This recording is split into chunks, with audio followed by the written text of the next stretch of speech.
Dernier préparatif, la plus grande auberge de jeunesse de Paris ouvre ses portes dans quelques heures. Générateur s'est installé dans un quartier populaire et branché du nord de la capitale. Un bar, un restaurant, une petite salle de concert, un salon tout droit sorti des magazines de déco. C'est ce designer canadien qui a transformé ce qui était à l'origine un immeuble de bureaux. Son inspiration, il l'a puisée dans Paris. Oui, il y a beaucoup de choses viennent des marchés aux puces. Mon préféré, c'est celui de Clignancourt.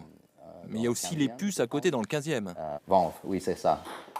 Un lieu design pour une clientèle qui recherche pourtant des petits prix.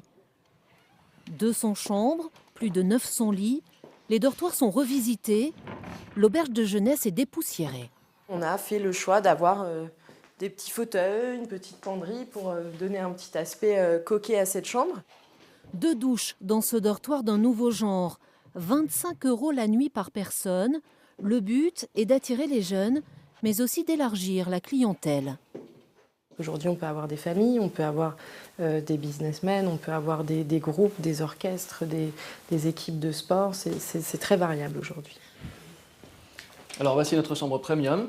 Et pour plaire aux amoureux, il y a même 8 chambres doubles qui s'ouvrent sur une terrasse privative. Le luxe pour 130 €.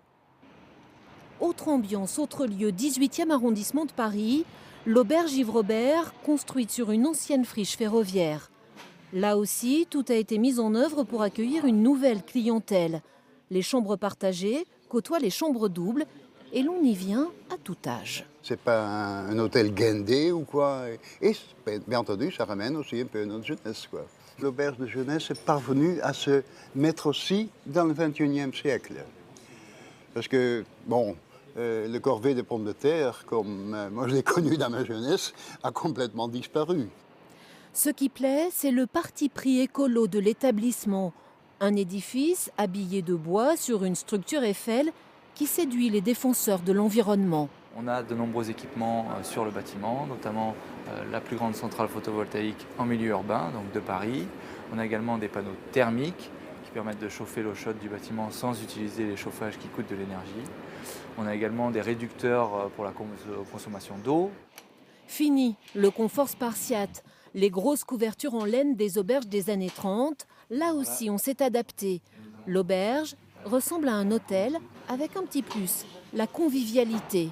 Paris rattrape son retard en matière d'offres d'hébergement à petit prix, mais elle reste encore loin des principales capitales européennes.